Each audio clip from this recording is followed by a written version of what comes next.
Bismillahirrahmanirrahim. Assalamualaikum warahmatullahi wabarakatuh. Sekarang kita masuk ke ad-darsu al-khamis ya. Jadi al-khamis ini artinya kelima. Oke. Di sini ada percakapan antara Sa'id sama Yasir. Baik.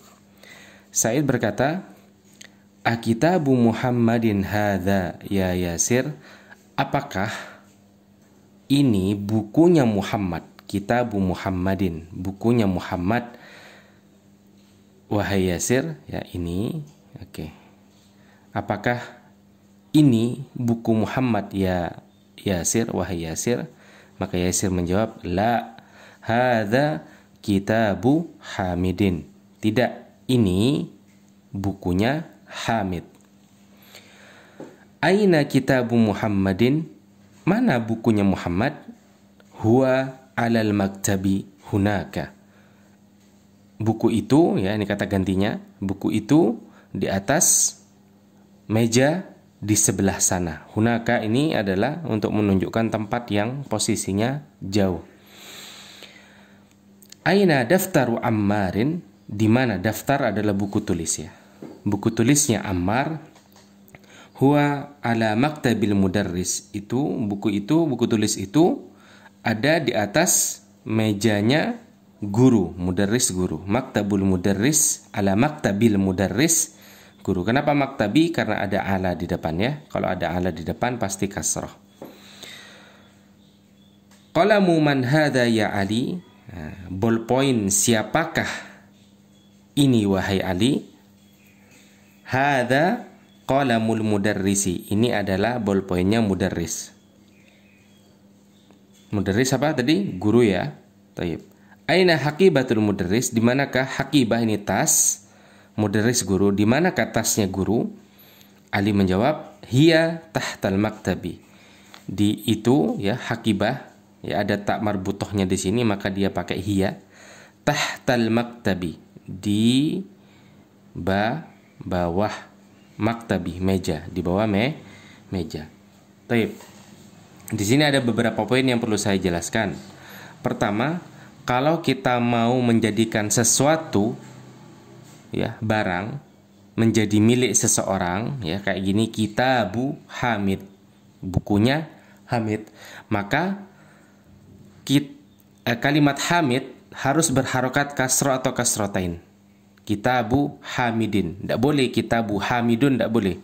Kitabu Muhammadun, tidak boleh. Harus kitabu Muhammadin atau kitabu Hamidin ya, atau qalamu Ahmadi ya. Jadi harus seperti itu. Kalau kita mau jadikan sebuah benda menjadi milik seseorang, maka seseorangnya yang memiliki tersebut harus harokatnya kasrah. Baik. Tamarin atau latihan ya.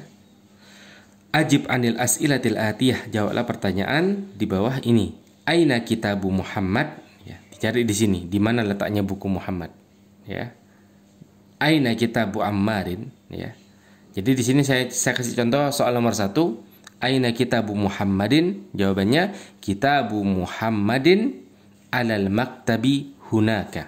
Kitabu Muhammadin alal maktabi hunaka. Baik. Kita ke halaman yang selanjutnya. Oke. Di sini adifil kalimah al-ula ila tsaniyah. Adifi, sandarkan. Artinya adif ini sandarkan.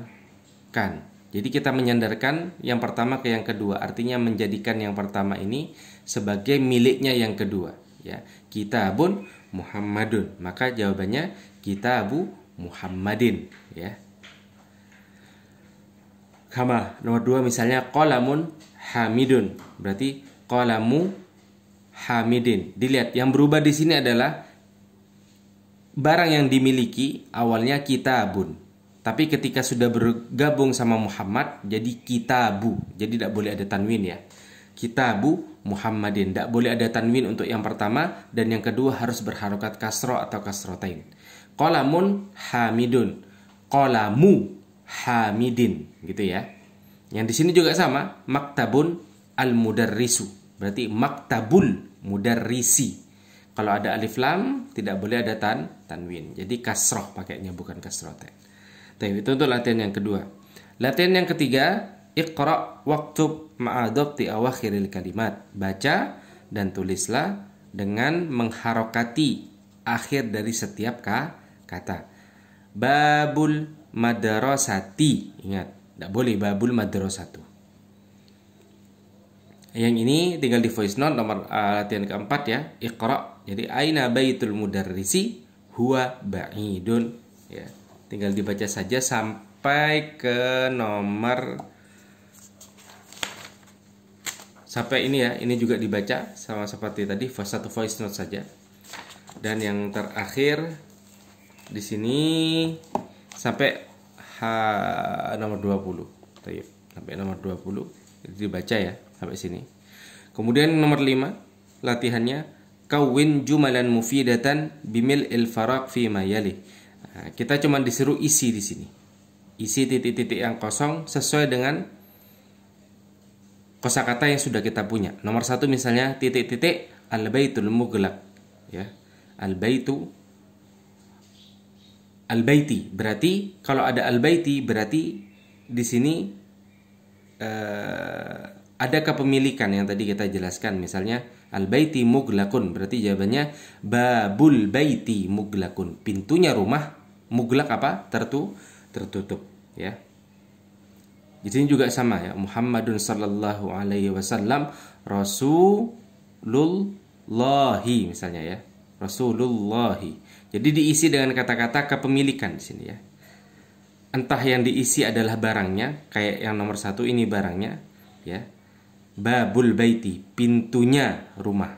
Nah, tapi kalau yang nomor 3 di sini Muhammadun Rasulullahi, bukan barangnya tapi yang memiliki. Jadi diisinya antara barangnya atau yang memiliki barang tersebut. Kemudian latihan nomor 6. Oke. Latihan nomor 6 di sini ya. Sahih at-tarkibat at-taliyah. Betulkan susunan kata di bawah ini. Ya, kalau betul betul, kalau salah salah. Al-qalamu at-talibu ya. Al-qalamu at-talibu. Di sini salah kenapa? Karena barangnya yang dimiliki itu syaratnya, kalau mau untuk barang yang mau dimiliki syaratnya 2. Nomor 1 adalah tidak ada tanwin ya. Nomor 2 adalah tidak ada alif dan lam, alif lam. Artinya apa? Kalau ini salah, al-qalamu at-talibi. Yang betul qalamut talibi. Jadi alif lamnya harus dihapus. Maka ditulis di sini betulnya apa? Ya. Kalau di sini kelihatan salahnya apa, ini salahnya apa, ini salahnya apa, salahnya apa, salahnya apa. Lalu ditulis yang betul seperti apa. Kemudian nomor 7, Muhammadun ya Muhammadu ya. Artinya apa? Kalau masuk huruf ya di sini, maka tanwinnya otomatis hilang. Ya itu adalah harfun nida atau huruf yang dipakai untuk memanggil ya. Yang memanggil. Selain itu, iqra waktu ma'adobti awakhiril kalimat. Ya, ini sudah dikasih contoh, tinggal baca dan ditulis dengan menuliskan harokat akhirnya.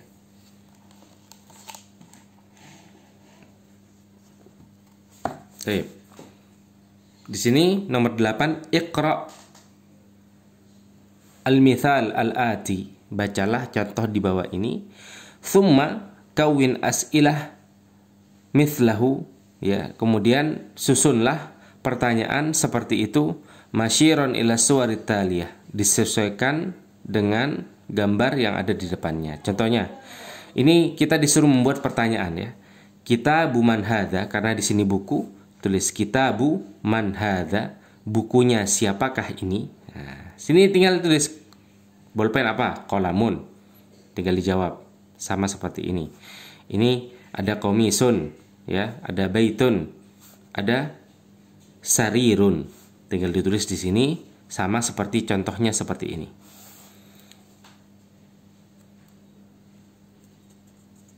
Baik, nomor 9 di sini. Ismul waladi Muhammadun wasmul binti Zainabun. Ada perbedaan antara ismun yang pertama dan yang kedua.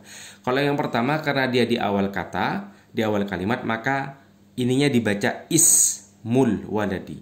Tapi bagi yang ada di tengah-tengah kata seperti ini, maka dia dibacanya wasmu. Alifnya tidak terbaca lagi. Ya. Ini perbedaan antara yang di depan dan di belakang. Sama juga ibnu di sini, ibnun, ibnu Khalidin fil madrasati au wabnu ya. Jadi bukan wa ibnu lagi. Kalau sudah di tengah seperti ini bacanya wabnu Hamidin.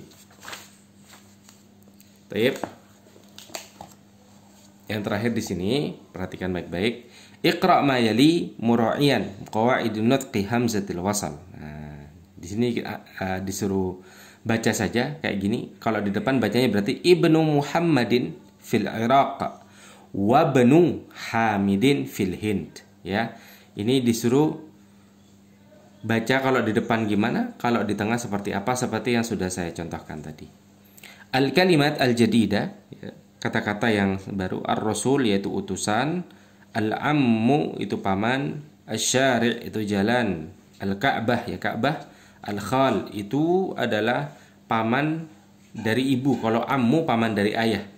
Mughlaqun tertutup. Al-ismu nama, al-haqibatu tas, tahta di bawah, al-libnu anak, as-sayyaratu mobil, hunaka di sana. Taib. Di sini ada kalimat sayyaratul mudarrisi, sayyaratul mudarrisi, sayyarah mobil, mudarris adalah pengajar, mobilnya pengajar. Taib. Barang yang dijadikan barang yang disifati, maksudnya di sini barang yang menjadi milik seseorang atau miliknya sesuatu kita sebut sebagai mudhaf, ya. Sedangkan al-mudarrisu yang memiliki di sini adalah mudhafun ilaih. Apa maksudnya? Mudhaf itu adalah yang disandarkan. Jadi barang yang kita mau sandarkan ke seseorang berarti jadi miliknya. Seperti kita menyandarkan mobil kepada guru, mobilnya guru, kita sandarkan mobil kepada guru. Maka di sini adalah mudhaf, ya, yang disandarkan. Sedangkan mudhaf ilaih itu artinya adalah tempat sandarannya. Dalam kata lain, kalau yang disandarkan adalah barangnya atau sesuatunya, ya. Sedangkan kalau tempat sandaran adalah yang jadi pemiliknya. Sekian dulu yang dapat kita sampaikan. Kurang lebihnya kami memohon maaf. Syukran, jazakumullah khairan. Wassalamualaikum warahmatullahi wabarakatuh.